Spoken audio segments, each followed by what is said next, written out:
Eh bien, bonjour à toutes et à tous. Donc, je m'appelle Jonathan Hérodé, je suis le fondateur d'Ogalo.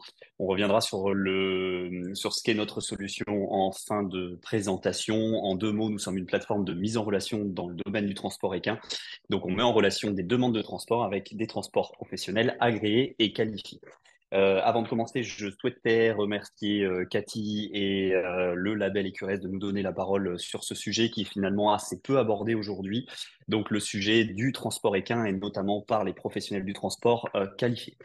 Je vous propose qu'on commence ce webinaire aujourd'hui en donnant un rapide coup d'œil sur le sommaire. Dans un premier temps, nous allons nous attacher aux données de la filière transport en France. Il y a assez peu de chiffres sur le sujet, donc il nous paraissait assez important aujourd'hui de revenir sur ces différents chiffres. Nous attaquerons ensuite sur les différents moyens actuels pour trouver un transporteur, quelles sont aujourd'hui les possibilités, quels sont les avantages et les inconvénients de chaque solution. Ensuite, on fera un focus sur les faux transporteurs. Donc déjà, on définira ce qu'est un transporteur équin professionnel. Par définition, ce qui n'est pas un transporteur agréé et qualifié et quels sont les risques de recourir à un faux transporteur. On verra ensuite que la multiplication des faux transporteurs est quelque chose qui est assez récurrent et qui entraîne un manque de confiance au sein de la filière. On prendra quelques exemples que nous avons pu constater depuis quelques mois d'activité. Ensuite, on regardera quels sont les moyens de s'assurer d'avoir recours à un transporteur professionnel qualifié et agréé. Vous verrez qu'il existe plusieurs documents à vérifier. Je vois dans l'audience que nous avons un transporteur donc, qui pourra confirmer nos dires éventuellement en fin de webinaire.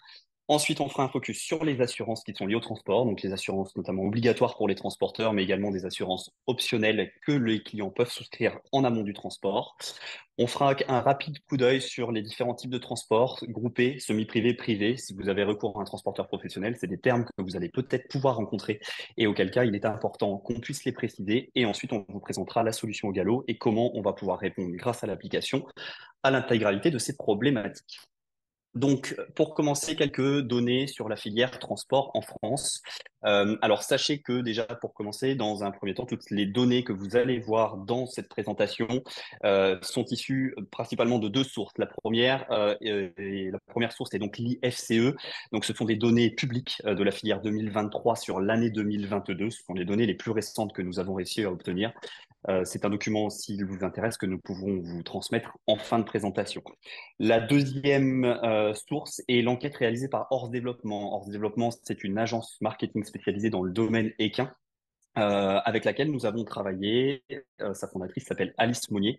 Donc, nous avons réalisé une enquête en avril 2024 avec un peu plus de 900 enquêtés, issus de toute, on va dire, provenance, à savoir des particuliers, des professionnels du secteur équin, des professionnels du transport équin, qui nous permet d'avoir un éventail assez large sur les données transport de la filière. Comme vous le savez peut-être, donc le marché français est donc le troisième sport national derrière le foot et le tennis et juste devant le basket, si je ne dis pas de bêtises, avec un peu plus de 690 000 licenciés. Donc c'est un chiffre qui est en croissance depuis plusieurs années maintenant. En France, les achats de chevaux représentent à peu près 51 000 unités par an. Là, on parle des achats et transactions intérieures. On ne parle pas des imports et des exports de chevaux. Et enfin, il existe d'après ce que nous avons référencé, un peu plus de 70 entreprises de transport. Je dis d'après ce que nous avons référencé, puisque on le verra un tout petit peu plus loin, il n'existe aujourd'hui aucun référentiel officiel pour ce qui est de trouver un transporteur professionnel. Vous verrez que nous avons une base de données qui est fournie par le... Je suis désolé, j'ai un doublon dans les oreillettes. Donc qui est fournie par le ministère. On y reviendra tout à l'heure. Aujourd'hui, par rapport à l'enquête que nous avons réalisée, on a pu identifier différents besoins de transport et on se rend compte que donc 37% des besoins de transport sont liés à de l'urgence médicale. Alors l'urgence médicale, c'est un sujet assez vaste, on pourrait y revenir en fin de présentation. C'est quelque chose sur lequel nous sommes déjà en train de travailler, y compris avec le label Écurez. Certaines choses sont confidentielles, d'autres données sont publiques. On pourra y revenir si vous souhaitez en fin de présentation. 29% des transports sont liés à un achat de cheval. Alors, vous verrez que l'on différencie l'achat et la vente des chevaux selon les critères et selon le type de vendeur. C'est parfois le vendeur qui s'occupe du transport du cheval ou éventuellement l'acheteur. Les déménagements représentent 27% des transports. On repère que la compétition et les stages représentent environ un cinquième des transports qui sont réalisés. C'est un petit peu en fonction des habitudes des centres équestres ou autres. Certains ont pour habitude de recourir, notamment pour des clubs ou autres qui emmènent beaucoup de chevaux sur les concours, qui ont l'habitude donc de recourir à un transporteur professionnel. Les ventes de chevaux représentent environ 21%, la randonnée 10%, et tout ce qui est autres besoins, donc des besoins ponctuels, éventuellement d'emmener un cheval en clinique, à une visite médicale ou tout autre besoin, représente environ 9% des transports réalisés. Sur notre étude, 70% des répondants ont déjà fait appel à un transporteur professionnel, à un tiers pour transporter leur cheval. Pas forcément un transporteur professionnel. Un tiers peut être une personne, un ami qui transporte le cheval. Ça peut être les écuries ou autres. Donc, c'est 70% des répondants qui ont déjà eu recours à ce moyen. 38% des répondants ont déjà eu recours à un transporteur professionnel et souvent les critères de choix d'un transporteur professionnel, ce qui revient souvent, c'est notamment la dernière donnée, c'est la notion de kilométrage. On se rend compte que souvent au-delà, c'est la moyenne qui en est ressortie, au-delà des distances de 400 km, les particuliers ou les professionnels préfèrent avoir recours à un transporteur pro. Et c'est le chiffre qui va nous intéresser pour passer à la slide suivante, c'est que 85% des répondants estiment avoir des difficultés à trouver un transporteur professionnel agréé et qualifié. On en vient aux moyens actuels qui existent pour trouver un transporteur professionnel. Comme je vous le disais en début de présentation, il n'y a pas réellement de référentiel, de base de données, de quelque chose de sûr pour trouver un transporteur professionnel à ce jour. Le seul référentiel, et je sais que donc le transporteur qui est présent avec nous ce jour a déjà travaillé sur le sujet, c'est la liste des transporteurs type 2 qui est donc délivrée et mise à jour par le ministère de l'Agriculture et de l'Alimentation. L'inconvénient, c'est que cette base de données-là prend l'intégralité des transports d'animaux vivants en France. Donc, il faut extraire les transporteurs professionnels pour avoir un fichier qui soit à peu près qualifié, en sachant que tous ne sont pas référenciés, puisqu'il existe également des transporteurs type 1, on y reviendra tout à l'heure sur ces deux notions, qui ne sont donc pas dans ce fichier. À l'heure actuelle, il existe donc trois possibilités pour trouver un transporteur professionnel. La première chose, et qui fonctionne beaucoup dans le milieu des chevaux, c'est donc le bouche-à-oreille. Donc le fait de recevoir une recommandation par un ami, par un proche, par des écuries, par un tiers. C'est aujourd'hui quelque chose qui est assez rassurant, notamment pour la notion de confiance. Bien souvent, c'est de nature, quand on recommande quelqu'un, c'est que la chose s'est bien passée. Donc on a cette confiance qui est là. C'est quelque chose de simple, puisqu'il n'y a pas besoin d'effectuer de recherche, donc on gagne du temps et on a donc cette notion de rapidité. L'inconvénient, en revanche, c'est que nous n'avons pas de certitude sur la qualification du transporteur. On fait confiance. On a déjà eu le cas de clients qui ont l'habitude de recourir à quelqu'un qui leur transporte leur cheval, qui pour autant n'est pas un transporteur professionnel. Donc on regardera tout à l'heure quels sont les critères pour pouvoir les identifier facilement. L'inconvénient de ne recourir qu'à un seul prestataire, c'est que vous n'avez donc pas de comparaison tarifaire et vous êtes dépendant du prestataire sur la date, sur le type de véhicule qu'il utilise pour effectuer le transport. Quelque chose qui est fréquemment utilisé sont les recherches Internet. C'est le premier réflexe que l'on puisse avoir aujourd'hui, que ce soit pour trouver un transporteur ou pour tout autre besoin. L'avantage est que vous allez pouvoir avoir accès aux informations des entreprises et à la possibilité de comparer différentes entreprises de transport. En revanche, c'est quelque chose qui est assez chronophage. Aujourd'hui, tous les transporteurs, malheureusement, ne sont pas bien référencés. Ce n'est pas le métier des entreprises de transport. Pour pouvoir apparaître en première page, il y a énormément de travail à faire ou alors de payer de la sponsorisation pour arriver en première page. On sait que certains transporteurs le feront pour améliorer leur visibilité.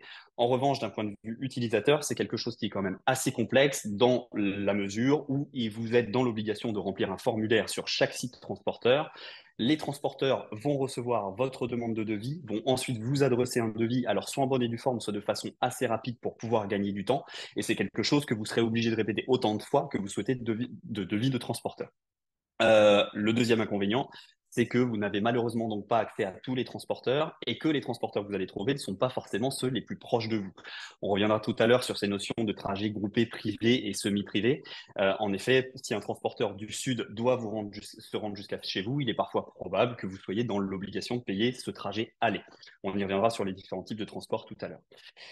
Et par manque de base de données, aujourd'hui, c'est développé une solution depuis même plusieurs mois, qui est le développement des groupes Facebook. Alors, Facebook est un réseau social, comme vous le savez tous, et avec la possibilité de créer des groupes dédiés selon des thématiques. Aujourd'hui, il existe plusieurs groupes de transport sur des groupes Facebook qui représentent, d'après ce que nous avons recensé, environ 70 000 membres sur environ 7 ou 8 groupes majeurs. Le gros avantage est que vous n'avez pas de nécessité de remplir des formulaires pour chaque demande de transport. Le fonctionnement est que vous allez pouvoir vous rendre sur ces groupes, vous allez émettre un post avec votre demande de transport, certains publient une carte pour faciliter la visibilité pour les transporteurs, et les transporteurs vont pouvoir venir y répondre, soit en message privé, soit directement en répondant par les commentaires. Vous allez aussi, grâce au groupe Facebook, pouvoir consulter les propositions de groupage des transporteurs. Aujourd'hui, il est important pour les transporteurs de pouvoir grouper leurs véhicules, donc soit d'emmener plusieurs chevaux, soit à minima de trouver des chevaux pour la montée ou pour la descente, dans un souci écologique, mais également économique. Donc certains transporteurs ont pris pour habitude de diffuser leur trajet avec place disponible. Le gros inconvénient, c'est que les groupes sont diffus et il est très difficile de trouver un trajet sur lequel vous allez pouvoir vous rattacher de façon simple et rapide.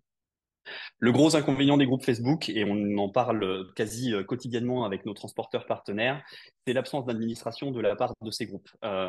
Aujourd'hui, les groupes sont assez ouverts, c'est très difficile pour les administrateurs de différencier les vrais des faux transporteurs, et surtout qu'il y a une partie des membres que vous ne pouvez pas maîtriser, notamment parce que certains échanges passent par des notifications privées, donc passent par les messages privés, donc les modérateurs des groupes n'ont pas accès à ces données-là.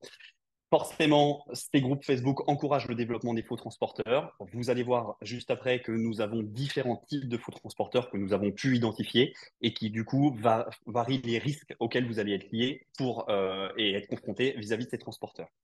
Certains même, et ça c'est un risque pour les entreprises de transport, se font usurper leur identité. On voit des transporteurs, alors certains sont plus sujets à ça que d'autres, on n'a pas exactement la raison pour laquelle certains sont plus confrontés à cette problématique, mais on se rend compte que les faux transporteurs réclament des documents transporteurs pour justifier de leur activité et finalement sauvegardent ces données, font des faux comptes et réutilisent ces données pour faire croire qu'ils sont de vrais transporteurs derrière. Donc, on a une notion également un petit peu RGPD et protection de données qui est assez problématique liée au groupe Facebook. Avant de déterminer ce qu'est un vrai ou un faux transporteur, il est important de connaître la définition du transporteur. Sachez qu'aujourd'hui, le cheval au titre de la législation, c'est quelque chose que je n'aime pas évoquer, mais c'est considéré comme une marchandise. Le transport équin est rattaché au transport de marchandises. Donc, le transport de marchandises se définit comme une activité économique qui consiste à acheminer un flux, donc un produit ou une marchandise d'un point A et un point B, pour le compte d'autrui et en contrepartie d'une rémunération. Ces trois critères sont très importants. C'est la notion de compte d'autrui et de rémunération qui justifie le transport professionnel. Le transport équin est, de par sa vocation à transporter des chevaux, une filière du transport professionnel qui est lui régie bien évidemment par le Code des transports qui régit le transport de marchandises en général, mais également par le Code rural de la pêche maritime. Sachez que nous avons beaucoup de données puisque nous avons effectué une consultation juridique à ce sujet pour encadrer les activités de galop que nous pouvons éventuellement vous transmettre. Certaines informations sont confidentielles, d'autres sont ouvertes, donc n'hésitez pas à nous les réclamer en fin de webinaire. De par ce que nous avons vécu sur les groupes de Facebook, etc., les retours de nos clients, on peut extraire aujourd'hui deux catégories de faux transporteurs. Les premiers faux transporteurs sont des personnes qui sont non agréées, c'est-à-dire donc des personnes qui effectuent du transport de chevaux pour compte d'autrui en contrepartie d'une rémunération, sans pour autant avoir les certifications et les obligations que doivent justifier d'un transporteur. On ira sur la slide d'après sur ces 6 documents que vous êtes en capacité de demander à un transporteur pour justifier de leur activité. Et on voit, notamment sur les groupes Facebook, le développement des réseaux de faux transporteurs. Alors, il en existe plein. Les chiffres sont assez ahurissants, vous le verrez juste après. Les faux transporteurs très souvent usurpent les identités. Certains n'ont même pas la décence de le faire, c'est-à-dire que proposent directement leur service on va dire, en public sur les réseaux. Les réseaux de faux transporteurs qui usurpent les identités représentent un réel risque. Le premier risque, c'est surtout un risque financier et même on ne rentre même pas dans la condition du bien-être équin puisqu'en fait, ils ne viennent même pas chercher les chevaux. On a eu beaucoup de clients qui se sont fait avoir. Leur mode de fonctionnement, c'est de proposer un devis qui est forcément bien moins cher que celui d'un transporteur, d'encaisser un acompte ou au pire la totalité de la somme et de ne jamais venir chercher les chevaux. Pour ce qui est des transporteurs non agréés, il y a bien évidemment des risques qui sont liés à ça. Sachez qu'aujourd'hui, on y reviendra après sur la notion d'assurance, mais les transporteurs ont des obligations d'assurance responsabilité civile liées au transport, donc responsabilité civile du transport de marchandises, que n'ont pas les personnes non agréées puisqu'elles ne sont pas des entreprises de transport.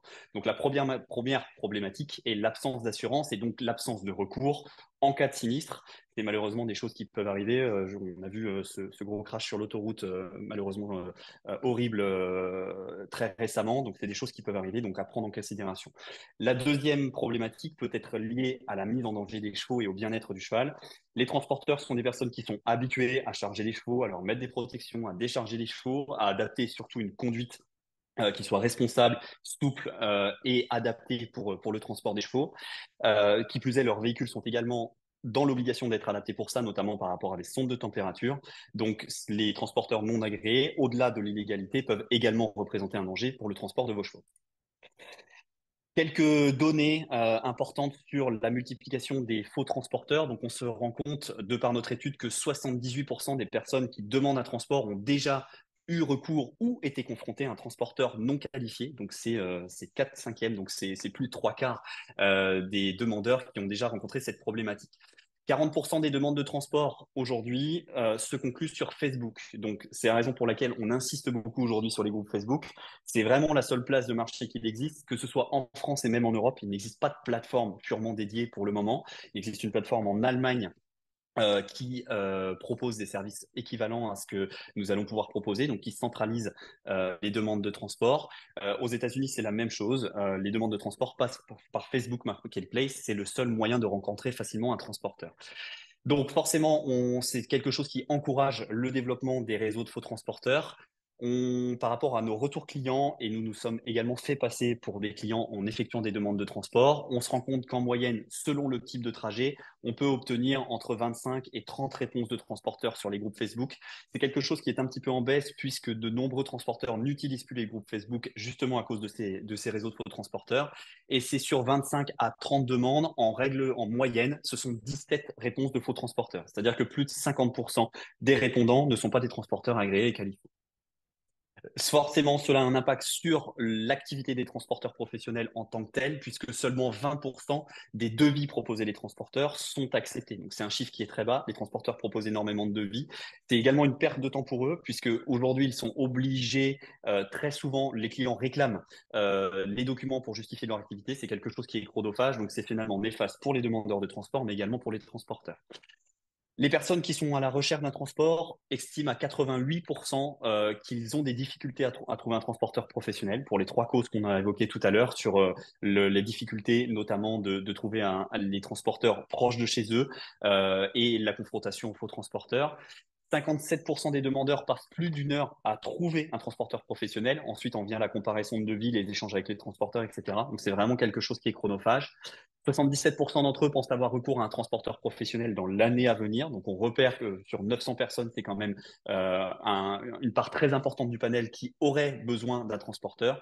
Et les 400 km, on l'a évoqué tout à l'heure, c'est la distance moyenne au-delà de laquelle les personnes estiment avoir besoin d'un transporteur professionnel. Donc forcément, cette multiplication du nombre de faux transporteurs crée de l'incertitude et un manque de confiance dans le domaine du transport équin, y compris vis-à-vis des transporteurs qui, eux, sont dans la réglementation. Comment s'assurer aujourd'hui d'avoir recours à un transporteur professionnel agréé et qualifié? Si vous avez recours à un transporteur, vous êtes en capacité de réclamer ces 6 documents.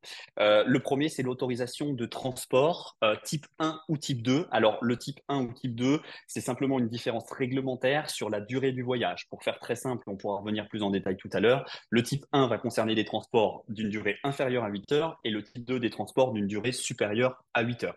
Cet agrément pour les transporteurs, il est délivré par la Direction départementale de la protection des populations, autrement appelée la DDPP, sous son acronyme. La deuxième obligation pour les transporteurs, c'est de fournir son CCTROV. Donc, pour ceux qui connaissent, c'est anciennement le CAPTAV, la capacité de transport d'un niveau vivant. Maintenant, c'est le certificat de compétence pardon, des conducteurs, je vais y arriver, et convoyeurs d'animaux vivants. Sachez qu'il existe un CCTROV par type d'animaux, donc ovins, bovins, équidés, etc. Donc, regardez bien on va dire le type de CCTROV qui est fourni par les transporteurs. Sachez également que ce CCTROV, là je sors un tout petit peu du cadre du contexte du transport professionnel, il est obligatoire pour tout transport de chevaux de plus de 65 km qui rentre dans le cadre d'une activité économique. Pour ceux que ça intéresse, on pourrait y revenir tout à l'heure. C'est une notion, cette activité économique, qui est assez floue. On est en échange avec la DREAL, donc la Direction régionale de l'environnement, de l'aménagement et du logement, qui régit une partie du transport en France autour de ces sujets-là, puisque même eux ne sont pas dans la certitude de ce qu'est une activité économique, etc. Et les cas peuvent vraiment varier. Troisième document, donc délivré par l'Adréal, on vient de l'évoquer, c'est l'autorisation d'exercer la profession de transporteur équin. Ensuite, comme toute entreprise de transport, les transporteurs sont dans l'obligation de fournir une licence de transport public routier ou de marchandises. Alors là, on a une notion de intérieur ou communautaire qui, par définition, se comprend très bien. Intérieurs sont pour les transports nationaux et communautaires pour les transports internationaux. Un extrait cabis, évidemment, pour justifier non seulement qu'il s'agit bien d'une société, mais également avec un code APE lié à une entreprise de transport. Et ensuite, le dernier document, on l'a évoqué rapidement tout à l'heure et on va y revenir en détail juste après, qui concerne les assurances professionnelles, donc l'assurance responsabilité civile de transporteur équin. On vient justement sur ce sujet de l'assurance. Alors, c'est un sujet qui est aujourd'hui vraiment important. On se rend compte auprès de nos utilisateurs que c'est un sujet qui est réellement méconnu. Dans la tête du grand public et dans l'esprit général, souvent, on a recours à un transporteur professionnel puisque justement, on se dit que les chevaux sont assurés et notamment par rapport, à leur juste valeur. Sachez qu'aujourd'hui, tous les transporteurs ont l'obligation de souscrire à une responsabilité civile professionnelle, qui est donc une assurance responsabilité, j'y reviens juste après, qui n'est pas une assurance dommage. On va faire la distinction entre ces deux notions, qui indemnise les marchandises, donc en l'occurrence les chevaux, à hauteur de 1600 euros. Certains transporteurs souscrivent des dérogations ou plutôt des extensions pour augmenter ces montants d'indemnisation. La notion d'assurance responsabilité ou d'assurance dommage, c'est quelque chose qui est réellement important aujourd'hui. Une assurance responsabilité, par définition, va fonctionner à partir du moment où la responsabilité du transporteur va être engagée. Sachez que pour qu'elle soit engagée, pour en avoir discuté avec nos assureurs partenaires avec lesquels nous développons des produits d'assurance spécifiques, c'est assez rare que la responsabilité du transporteur soit engagée. Pour faire très simple, il faut que ce soit une faute consciente et que ce soit réalisé sciemment de la part du transporteur. C'est la raison pour laquelle il existe aujourd'hui des assurances optionnelles qui permettent de couvrir vos chevaux à leur juste valeur. On sait aujourd'hui que certains chevaux valent beaucoup d'argent, d'autres moins. Là, on ne parle que d'argent. Il y a également la notion sentimentale. Malheureusement, le sentiment ne peut pas s'assurer. Donc aujourd'hui, on peut couvrir les chevaux à leur juste valeur. Sachez qu'elle est à souscrire par le client et non pas par le transporteur. Donc c'est le propriétaire du cheval qui doit souscrire cette assurance. Et contrairement à l'assurance qui est souscrite par le transporteur, il s'agit d'une assurance dommage. C'est-à-dire qu'on ne va pas chercher une responsabilité, on ne va pas chercher qui est responsable du sinistre pour pouvoir indemniser, on va simplement chercher à réparer la problématique. Si c'est un accident, si le cheval se blesse dans le transport, ça va être des frais vétérinaires. Si malheureusement ça va plus loin, ça va être l'indemnisation de la valeur du cheval, très souvent sur des valeurs déclaratives. On sait que la valeur d'un cheval est très volatile, peut avoir beaucoup d'argent aujourd'hui et très peu demain et inversement. Donc, c'est sur du déclaratif que les propriétaires du chevaux vont pouvoir assurer leurs chevaux. Et selon les assureurs, mais l'assureur avec lequel nous travaillons, on y reviendra juste après, n'a pas de limite de montant sur la valeur couverte des chevaux pendant le transport. On en parlait tout à l'heure, on sort maintenant du cadre purement législatif. Là, on est plutôt dans le fonctionnement du transport. Alors, tous les transporteurs ne fonctionnent pas ainsi. Beaucoup d'entre eux fonctionnent ainsi. Si vous avez recours à un transporteur, il est possible que vous ayez des devis avec des notions de transport groupé, semi-privé ou privé. Euh, on fait un petit focus sur ces sujets-là. Le transport groupé, on comprend très bien ce que ça veut dire. C'est que votre cheval va voyager avec d'autres chevaux dans le même camion. Qui plus est, les transporteurs vont souvent chercher à grouper l'aller ou le retour qui aurait été à vide pour réduire les frais. Donc, le gros avantage pour vous, c'est que vous allez pouvoir bénéficier d'un partage finalement de frais, donc avec un prix intéressant. En revanche, le transporteur doit lui chercher à grouper ses camions et coordonner tout le monde. Donc, vous n'aurez pas forcément le choix de la date du transport. On parle également de transport semi-privé, donc qui est à mi-chemin entre un transport groupé et un transport privé. C'est-à-dire que là, votre cheval va voyager seul dans le véhicule. Pour autant, le transporteur va quand même chercher à grouper le véhicule à l'aller ou au retour, donc son trajet à vide qui ne comporte pas votre cheval. L'avantage est que votre cheval voyage seul, c'est quand même moins cher qu'un transport privé, mais vous n'avez pas toujours le choix de la date également. Et enfin, le transport privé, c'est un transport auquel vous allez vous définir la date. Le transporteur ne va pas forcément chercher à grouper son camion à la montée ou à la descente. Il va dépêcher son camion uniquement pour vous, et donc vous allez pouvoir avoir le choix de la date. On a fait à peu près le tour aujourd'hui de tout ce qui existe, des notions de transporteurs professionnels, non professionnels, des problématiques pour un client de trouver un transporteur. Aujourd'hui, nous sommes en train au Gallo de développer une solution qui, justement, va permettre de répondre à l'intégralité de cette problématique. Au Gallo, c'est une solution qui se veut simple, rapide et sécurisée. On va proposer deux choses. La première chose, c'est une plateforme de mise en relation entre des demandes de transport, donc que vous soyez particulier, professionnel de la filière, éleveur ou autre, à partir du moment où vous avez besoin d'effectuer un transport par un transporteur professionnel, vous allez pouvoir déposer votre demande de transport qui va être transmise uniquement à des transporteurs agréés et qualifiés.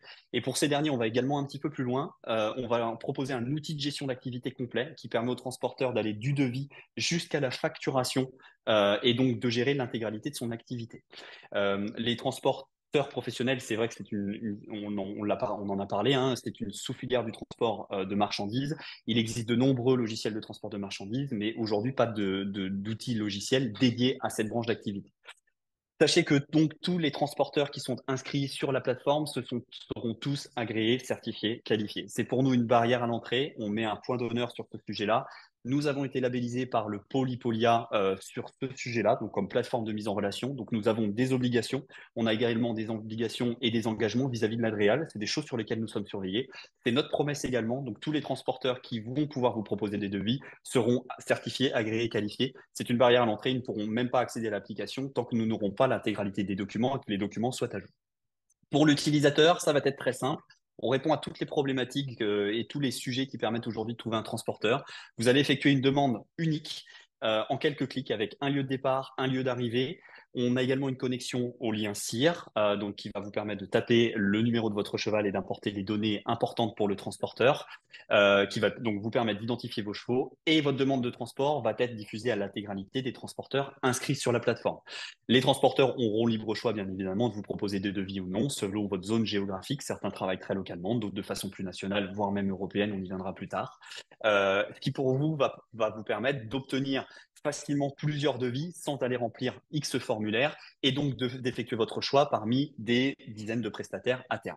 Vous allez pouvoir également échanger de manière sécurisée avec les transporteurs. C'est quelque chose également qui est fait là pour protéger les transporteurs. Je vous parlais tout à l'heure des usurpations d'identité. Sachez que les coordonnées des transporteurs ne seront transmises aux clients qu'à partir du moment où le paiement sera réalisé.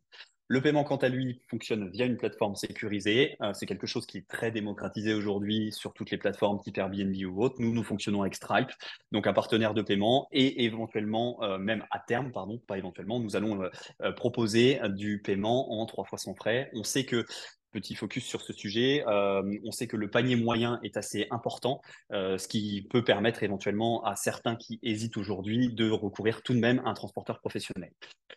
Nous allons générer les contrats de transport automatiquement. Alors, c'est quelque chose qui est important également pour le demandeur de transport. On sait que la personne qui demande un transport ne sera pas forcément ni au départ ni à l'arrivée du cheval, ce qui permettra d'avoir un suivi sur les heures et lieux de départ et également heures et lieux d'arrivée. Dans le temps, on prévoit également pour les transporteurs qui le souhaitent de pouvoir avoir un suivi en temps réel du cheval sur le parcours. Ce sont des fonctionnalités qu'on développera avec le temps. On parlait tout à l'heure d'assurance. Sachez que nous avons développé en partenariat avec Pégase Assurance, donc un courtier spécialisé en assurance équin, de nouveaux produits d'assurance. L'assurance valeur cheval, c'est exactement ce qu'on a évoqué tout à l'heure. Tous les utilisateurs pourront aujourd'hui assurer les chevaux à leur juste valeur de façon automatique via l'application jusqu'à une valeur de 100 000 euros. On sait assurer au-delà. Simplement, ce sera une demande manuelle puisque forcément, pour des valeurs supérieures à 100 000 euros, les contrats sont spécifiques. On a également travaillé sur une assurance annulation. On sait parfois que le transport d'un cheval est parfois conditionné à un achat et donc à une visite vétérinaire ou à d'autres événements qui peuvent être assez aléatoires. Les utilisateurs auront la possibilité de souscrire une assurance annulation qui permettra d'être indemnisé si toutefois la justification est prouvée et acceptée par le transporteur.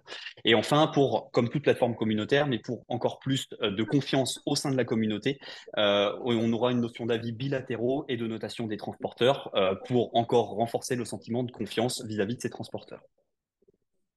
Eh bien, je remercie tout le monde pour cette connexion à ce webinaire. Vous n'hésitez pas à contacter Jonathan ou moi-même en cas de questions. Et puis, merci beaucoup et bel été à tous.